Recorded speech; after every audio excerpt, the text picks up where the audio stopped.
He entered and was passing through Jericho. There was a man named Zacchaeus. He was a chief tax collector, and he was rich.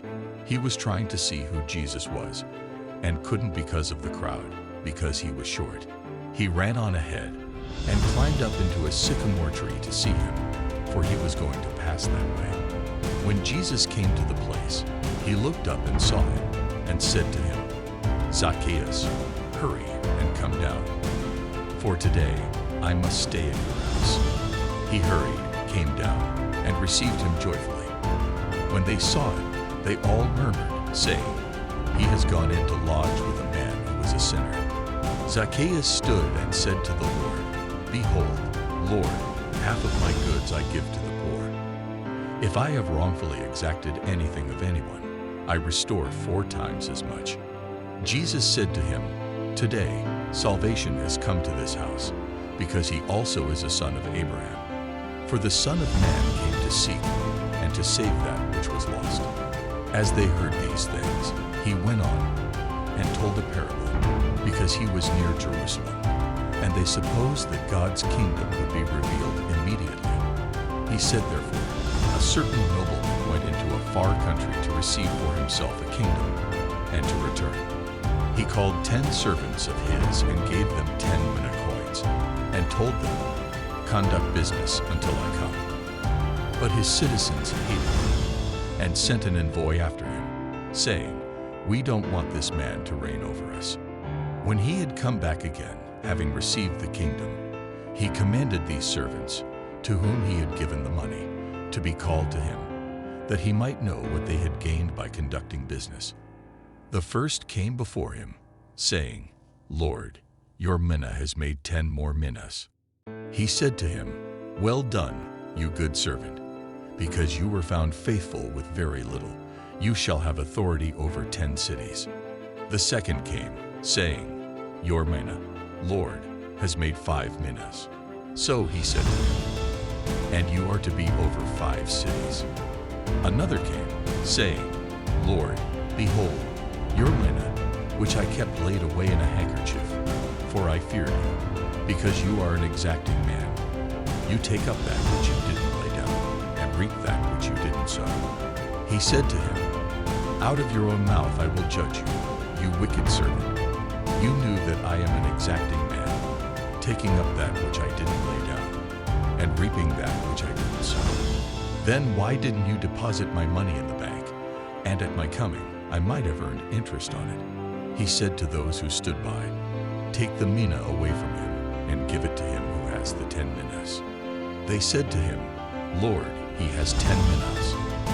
For I tell you that to everyone who has will more be given, but from him who doesn't have, even that which he has will be taken away from him. But bring those enemies of mine who didn't want me to reign over them here, and kill them before me." Having said these things, he went on ahead, going up to Jerusalem. When he came near to Bethphage and Bethany, at the mountain that is called Olivet, he sent 2 of his disciples, saying, "Go your way into the village on the other side, in which, as you enter, you will find a colt tied, which no man had ever sat upon. Untie it and bring it. If anyone asks you, 'Why are you untying it?' say to him, 'The Lord needs it.'" Those who were sent went away and found things just as he had told them. As they were untying the colt, its owner said to them, "Why are you untying the colt?" They said, "The Lord needs it." Then they brought it to Jesus. They threw their cloaks on the colt and sat Jesus on them. As he went, they spread their cloaks on the road. As he was now getting near, at the descent of the Mount of Olives, the whole multitude of the disciples began to rejoice and praise God with a loud voice for all the mighty works which they had seen, saying, "Blessed is the King who comes in the name of the Lord. Peace in heaven and glory in the highest." Some of the Pharisees from the multitude said to him, "Teacher, rebuke your disciples." He answered them, "I tell you that if these were silent, the stones would cry out." When he came near, he saw the city and wept over it, saying, "If you, even you, had known today the things which belong to your peace, but now they are hidden from your eyes. For the days will come on you when your enemies will throw up a barricade against you, surround you, hem you in on every side, and will dash you and your children within you to the ground. They will not leave in you one stone on another, because you didn't know the time of your visitation. He entered into the temple and began to drive out those who bought and sold in it, saying to them, "It is written, my house is a house of prayer, but you have made it a den of robbers." He was teaching daily in the temple, but the chief priests, the scribes, and the leading men among the people sought to destroy him. They couldn't find what they might do, for all the people hung on to every word that he said. On one of those days, as he was teaching the people in the temple and preaching the good news, the priests and scribes came to him with the elders. They asked him, "Tell us, by what authority do you do these things, or who is giving you this authority?" He answered them, "I also will ask you one question.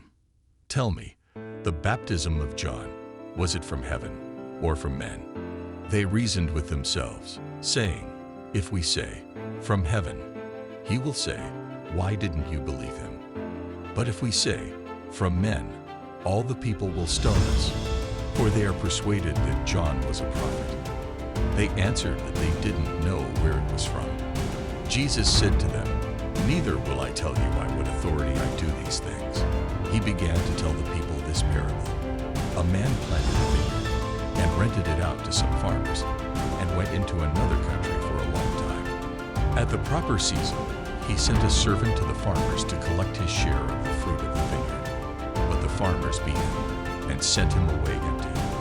He sent yet another servant, and they also beat him and treated him shamefully and sent him away empty. He sent yet a third, and they also wounded him and threw him out. The Lord of the vineyard said, "What shall I do? I will send my beloved son. It may be that seeing him, they will respect him." But when the farmers saw him, they reasoned among themselves, saying, "This is the heir. Come, let's kill him, that the inheritance may be ours." Then they threw him out of the vineyard and killed him. What therefore will the Lord of the vineyard do to them? He will come and destroy these farmers, and will give the vineyard to others. When they heard them, they said, "May that never be." But he looked at them and said, "Then what is this that is written? The stone which the builders rejected was made the chief cornerstone.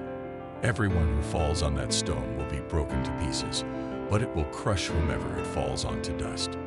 The chief priests and the scribes sought to lay hands on him that very hour, but they feared the people, for they knew he had spoken this parable against them. They watched him and sent out spies, who pretended to be righteous, that they might trap him in something he said, so as to deliver him up to the power and authority of the governor. They asked him, "Teacher, we know that you say and teach what is right, and aren't partial to anyone, but truly teach the way of God. Is it lawful for us to pay taxes to Caesar or not?" But he perceived their craftiness and said to them, "Why do you test me? Show me a denarius, whose image and inscription are on it." They answered, "Caesar's." He said to them, "Then give to Caesar the things that are Caesar's, and to God the things that are God's." They weren't able to trap him in his words before the people. They marveled at his answer and were silent. Some of the Sadducees came to him, those who deny that there is a resurrection. They asked him, "Teacher, Moses wrote to us that if a man's brother dies having a wife, and he is childless, his brother should take the wife and raise up children for his brother. There were therefore 7 brothers. The first took a wife and died childless. The second took her as wife, and he died childless. The third took her, and likewise the 7 all left no children, and died. Afterward the woman also died. Therefore in the resurrection whose wife of them will she be? For the 7 had her as a wife." Jesus said to them, "The children of this age marry, and are given in marriage. But those who are considered worthy to attain to that age, and the resurrection from the dead, neither marry nor are given in marriage, for they can't die anymore. For they are like the angels, and are children of God, being children of the resurrection. But that the dead are raised, even Moses showed at the bush, when he called the Lord the God of Abraham, the God of Isaac, and the God of Jacob.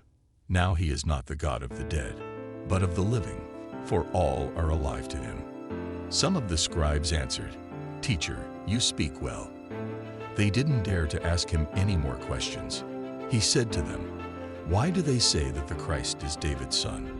David himself says in the book of Psalms, 'The Lord said to my Lord, sit at my right hand, until I make your enemies the footstool of your feet.' David therefore calls him Lord, so how is he his son?" In the hearing of all the people, he said to his disciples, "Beware of those scribes who like to walk in long robes and love greetings in the marketplaces, the best seats in the synagogues, and the best places at feasts, who devour widows' houses, and for a pretense make long prayers. These will receive greater condemnation.